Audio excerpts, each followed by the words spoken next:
পণ্ডিত সেবা মহাপ্রভু সীতানাথ পণ্ডিত সেবা গৌরামান গদাধরের প্রাণ নিত্যানন্দ জগৎগুরু গৌরবাঞ্ছা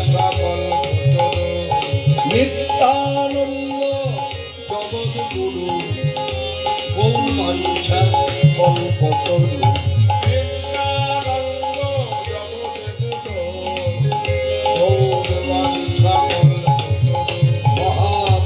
সীতানাথ পণ্ডিত সেবা মহাপ্রভু সীতানাথ পণ্ডিত সেবা মহাপ্রভু সীতানাথ পণ্ডিত সেবা মহাপ্রভু সীতানাথ পণ্ডিত সেবা গৌরামান গদাধরের নিত্যানন্দ জগৎগুরু গৌরবাঞ্ছা কল্পতরু আমাদের নিত্যানন্দ নিত্যানন্দ আমাদের নিত্যানন্দ জগৎগুরু গৌরবাঞ্ছা কল্পতরু প্রণমঃ কলি কলিযুগ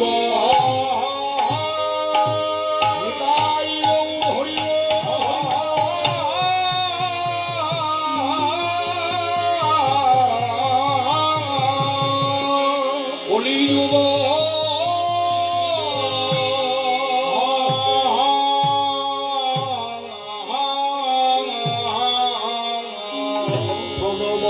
কলিযুগ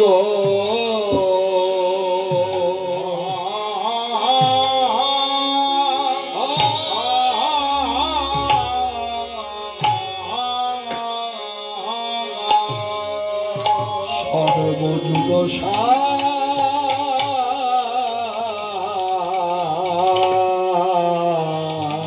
হরিনাম সংকীর্তন যাহাতে প্রজা ধন্য কলিযুগ ধন্য অবতীর্ণ শ্রী চৈতন্য প্রণমঃ প্রণমঃ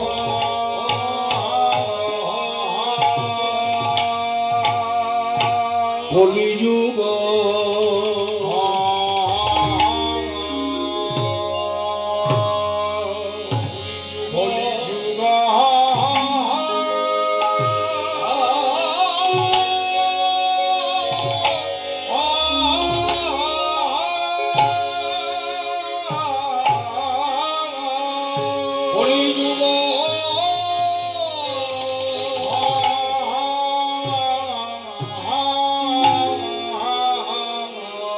এই চারি যুগ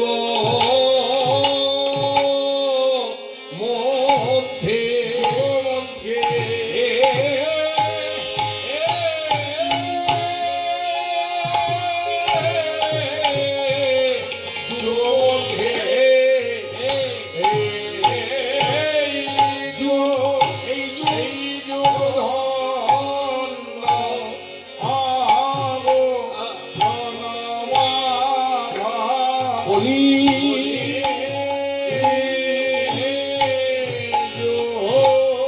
ধন্য কলি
ধন্য কলিযুগ ধন্য চারি যুগ মধ্যে ধন্য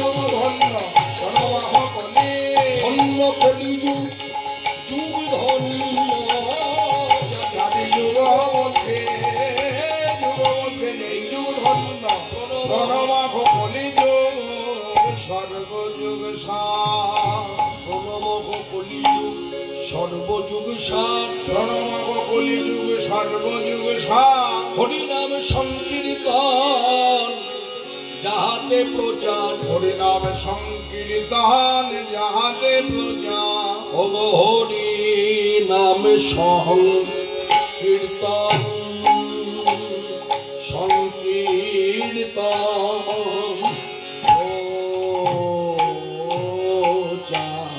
যাহাতে প্রচার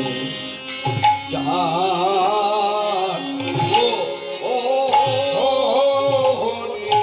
নাম সংকীর্তন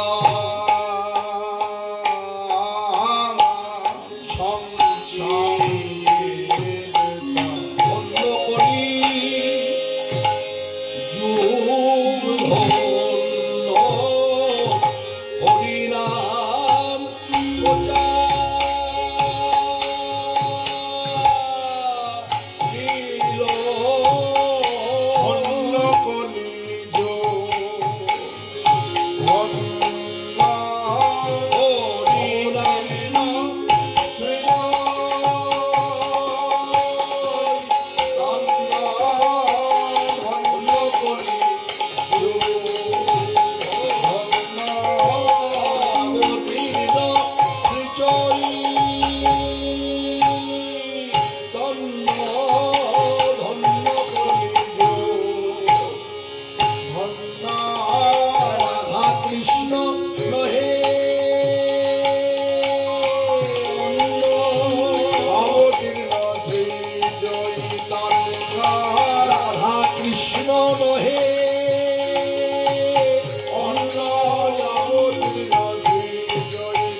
সর্বযুগ সার প্রণমাভ কলিযুগ সর্বযুগ সার হরিনাম সংকীর্তন যাহাতে প্রচার হরিনাম সংকীর্তন যাহাতে প্রচার বিশুদ্ধ ভজন রসে ডুবে বৈষ্ণব মহাজন পদকর্তা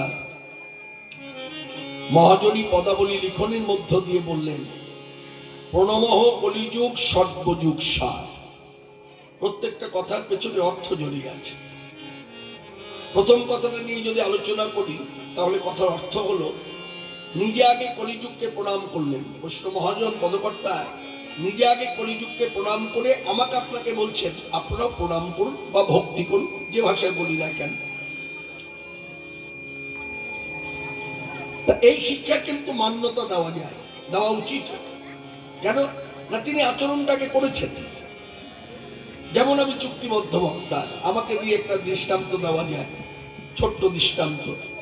যেমন আমি চুক্তিবদ্ধ বক্তা, আজকে যেখানে চুক্তিবদ্ধ হয়ে আছি সেখানে এসেছি, গতকাল যেখানে ছিলাম সেখানে গিয়েছি, আবার আগামীকাল যেখানে কথা দেওয়া আছে সেখানে যাব। কথাটা আসছে কেন? আমি চুক্তিবদ্ধ বক্তা যেখানে গিয়ে দাঁড়াই, অনেক সময় শ্রোতাবর্গের উদ্দেশ্যে অনেক সময় নির্দেশমূলক কথা বলি। হয়তো বলে বসলাম শ্রোতাবর্গের উদ্দেশ্যে যে আপনারা না এটা করবেন, করলে মঙ্গল হবে। আবার হয়তো কখনো নিষেধাজ্ঞা জারি করলাম, এটা না আপনারা করবেন না, করলে অমঙ্গল হবে। মানুষ কিন্তু শোনে আমার কথা, মানুষ শোনে। শোনা আর মান্যতা দেওয়া এক নয়। যখন শোনে তখন কিন্তু বলে না যে কৃষ্ণদা আপনি এই ধরনের কথা বলবেন না। তারা শোনে, তারা তো বিচক্ষণ।